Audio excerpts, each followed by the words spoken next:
नमस्कार। आखिर भगवान श्री हरि के पैर क्यों दबाती है माँ लक्ष्मी? जाने इसके पीछे की वजह। जानने से पहले अगर आप मेरे चैनल पे नए हैं तो चैनल को सब्सक्राइब अवश्य करें। वैकुंठ में श्री हरि के साथ उनकी पत्नी माँ लक्ष्मी भी निवास करती हैं। धार्मिक शास्त्रों में माँ लक्ष्मी का भगवान विष्णु के चरण दबाते हुए वर्णन मिला है। हिंदू धर्म में भगवान विष्णु को त्रिदेवों में स्थान प्राप्त है। भगवान विष्णु को इस सृष्टि का पालनहार कहते हैं। भगवान विष्णु वैकुंठ में निवास करते हैं और उनका शयन शेषनाग के ऊपर है। वैकुंठ में श्री हरि के साथ उनकी पत्नी माँ लक्ष्मी भी निवास करती हैं। धार्मिक शास्त्रों में माँ लक्ष्मी का भगवान विष्णु के चरण दबाते हुए का वर्णन मिला है। लेकिन माँ लक्ष्मी विष्णु जी के पैर दबाती क्यों हैं? इसके पीछे कई पौराणिक कथाएं प्रचलित है। पहली कथा। एक पौराणिक कथा के अनुसार एक बार नारद जी ने माँ लक्ष्मी से पूछा कि आप श्री हरि के पैर क्यों दबाती रहती हैं।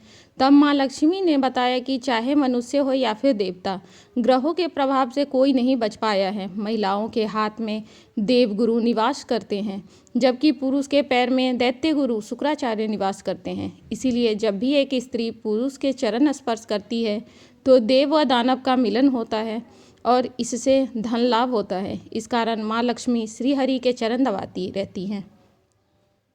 दूसरी कथा। पौराणिक कथा के अनुसार अलक्ष्मी लक्ष्मी जी की बड़ी बहन है। अलक्ष्मी की आंखें भड़कीली, बाल फैले हुए और दांत बड़े बड़े थे, जबकि माँ लक्ष्मी बेहद सुंदर थीं। इस बात को लेकर अलक्ष्मी को अपनी बहन लक्ष्मी से ईर्ष्या रहती थी। देवी लक्ष्मी जब भी विष्णु जी के साथ होती तब अलक्ष्मी वहां पहुंच जाती थी। इस बात से माँ लक्ष्मी काफ़ी परेशान रहने लगी और उन्होंने कहा कि तुम हमारे पीछे क्यों चली आती हो। तब अलक्ष्मी ने कहा कि उनकी कोई पूजा नहीं करता, इसीलिए जहाँ भी माँ लक्ष्मी रहेगी वहाँ मैं भी रहूँगी। इससे क्रोधित होकर माँ लक्ष्मी ने अलक्ष्मी को शाप दे दिया कि उसके पति मृत्यु के देवता होंगे। उसका स्थान ऐसा होगा जहाँ गंदगी, ईर्ष्या, लालच, आलस, रोष होंगे।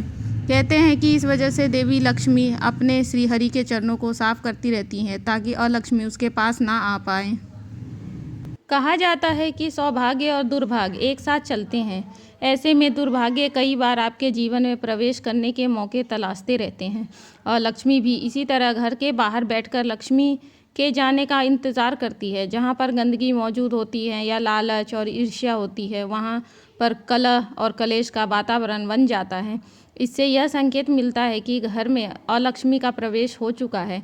ऐसे में लोगों को माँ लक्ष्मी की पूजा निरंतर करते रहना चाहिए, जिससे अलक्ष्मी घर में प्रवेश ना कर पाए।